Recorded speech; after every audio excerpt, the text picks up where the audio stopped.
हामीसँग हुनुहुन्छ एपीएफ का head coach Jeevesh Pandey sir. Sir आज कस्तो रह्यो तपाईको performance? Thank you so much. सर्वप्रथम त अब यो आज हामीलाई चाहिँ भाइटल म्याच थियो हैन, 3 पोइन्टको लागि। अब त्यही अनुसार खेल्यो। अब 3 पोइन्ट ल्यायौँ, सबभन्दा ठुलो कुरो त्यही छ। राम्रै खेल्यो सबैले। अब पाएको अपर्च्युनिटी अझै पनि मिस भइरहेको छ हैन, त्यसलाई चाहिँ अझै पनि करेक्सन गरेर नेक्स्ट म्याचमा चाहिँ काम गर्नुपर्ने अझै देखिरहेको छ धेरै नै। तै पनि अब 3 पोइन्टले चाहिँ जस्ट हामीलाई चाहिने पोइन्ट चाहिँ हामीले ग्र्याब गरेको छौँ।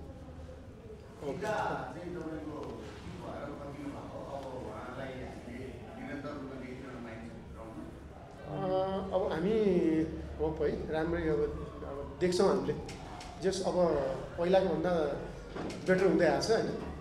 2-3टा ट्रेनिङ सेसनमा पनि हामीले हेऱ्यौँ र अब अलिकति फिट भएको हिसाबले चाहिँ आज चाहिँ हामीले रिस्क लिएर पनि अब कतिको हुन्छ भनेर अब ट्रायल पनि गरेको हो। त्यसमा अब राम्रै खेलेको छ, ठिक छ। अब आउँछ अब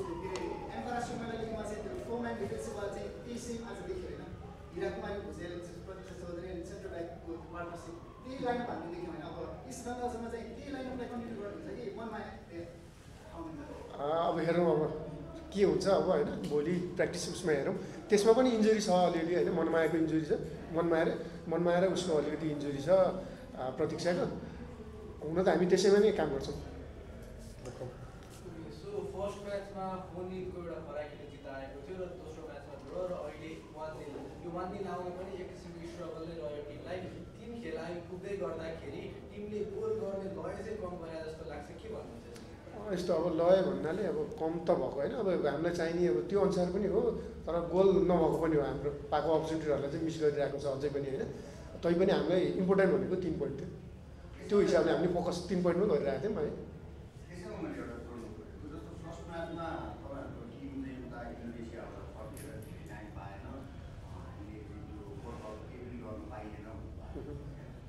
सेकेन्ड म्याचमा त्यो पायो, तर फर्स्ट म्याचमा नपाउँदाखेरि 4 गोल निस्क्यो। सेकेन्ड म्याचमा त्यो सबैको तपाईँहरूले 5 दिनको ग्याप पाउँदाखेरि त्यो ग्यापको युटिलाइज भए जस्तो ग्राउन्डमा एटलिस्ट रिजल्टमा देखिएन। र आज पनि त्यो चिज अब झन् बिखारिँदै जानुपर्ने, त्यसमा कहाँनिर समस्या, किन त्यस्तो भयो? यस्तो अब यसमा चाहिँ के भइरहेछ भने अलिअलि इन्जुरी पनि भइरहेछ कि त्यो पछिको म्याचहरूमा। बङ्गलादेशको म्याचपछि 2-3जना प्लेयरहरू अलिक इन्जुरी पनि भइरहेछ। त्यो अनुसारको कन्टिन्यू ट्रेनिङ पनि गर्न सकिरहेको छैन 2-3जनाको कन्टेक्स्टमा होइन। अब गेम चाहिँ हो पहिलाको भन्दा अझै निखारेर आउनु पऱ्यो, त्यो चाहिँ हुन सकेको छैन। अलिकति जहाँसम्म चाहिँ मलाई त्यो फटिकली पनि हुनसक्छ। त्यही आयो खेल्यो एउटा म्याच चाहिँ होइन। त्यो फर्स्ट म्याच चाहिँ एकदम क्रुसल थियो। त्यो म्याच एउटा राम्रै खेल्यो नि, त्यो पछि अलिकति हाम्रो जति खेल्न पनि त्यो चाहिँ खेल्न सकेको छैन। एकजना वा 2जना खेलाडीको भ्यालु हुन्छ, रोल धेरै हुन्छ। खेलाडी हुँदा वा नहुँदा, कि प्लेयर हुँदा वा नहुँदा फरक त देखिन्छ। तर हाम्रो फुटबल चाहिँ 1-2जना खेलाडीमा एकदमै धेरै डिपेन्डेन्ट जस्तो देखियो, खास गरी सामाजिकहरूमा। त्यसको तपाईँहरूले अलिक दीर्घकालीन खालको सोल्युसन खोज्नु पर्दैन र? अब यस्तो दीर्घकालीन त्यसको लागि अब भनौँ न यहाँ भएको हामीसँग नेपालमा भएको best of the best inner नै हो। त्योभन्दा अब राम्रो छँदा पनि छैन। अब कि हामीले फरेन प्लेयरहरू ल्याएर नै उ गर्नु पऱ्यो होइन, टिममा इन्क्लुड गराएर खेलाउनु पऱ्यो। अब यो यतिसम्म चाहिँ मलाई जहाँसम्म लाग्छ हामीले चाहिँ हाम्रो बेस्ट चाहिँ दिइरहेका छौँ होइन, यहाँ भएको मध्ये चाहिँ। अब यही पछिल्लो 3वटा म्याच यो सो मेनी सर्भिसेस तपाईँले भन्नुभयो, यो सबै थोकलाई विचार गर्दाखेरि अब श्रीलङ्कासँगको म्याचमा एज अ फ्यान हाम्रो फ्यानहरूले के एक्सपेक्ट गर्ने टिमबाट, कस्तो रिजल्ट? अब उहाँहरूको अब अहिलेसम्म हेर्दाखेरि अब आजको एउटा म्याच बाहेक उहाँहरूको 6 पोइन्ट छ होइन। दुईटा जितिसक्नु भएको छ उहाँहरूले पनि होइन। अब आजको म्याचले उहाँहरूले कस्तो हुन्छ होइन, त्यो हामी चाहिँ कस्तो भने अब हाम्रो जुन एउटा हाम्रो ट्रेडिसनल गेम छ होइन, त्यो हिसाबले खेल्छौँ।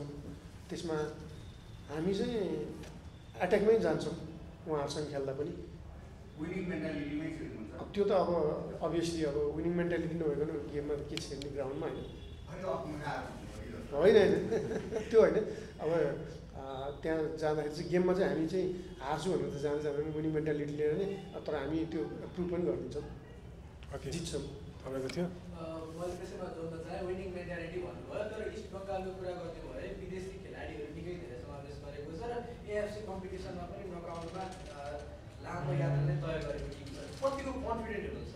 यस्तो अब उहाँहरूको तयारी राम्रोसँग हाम्रो पनि तयारी नराम्रो छैन किनकि भनौँ न अब बिचमा अलिकति ग्याप भयो होइन हाम्रो अब टिमको ट्रेनिङ चाहिँ छैन इन्डिभिजुअल ट्रेनिङ चाहिँ भइरहेको छ टिमको ट्रेनिङ मात्र नभएको कि हाम्रो इन्डिभिजुअल ट्रेनिङ त भइरहेको छ टिमको ट्रेनिङ भनेको अस्ति लास्ट 4 दिन र 1 दिन 5 दिन भयो हाम्रो त्यति नै हो त्यो हिसाबले पनि हामी अब इन्डिभिजुअली प्लेयरहरू आफ्नो उसमा स्ट्रङ छन् होइन अब त्यसलाई चाहिँ हामीले ग्रुप प्लस टिममा चाहिँ ढाल्न कोसिस गरिरहेको छौँ अहिले right thank you so much everyone thank you coach thank you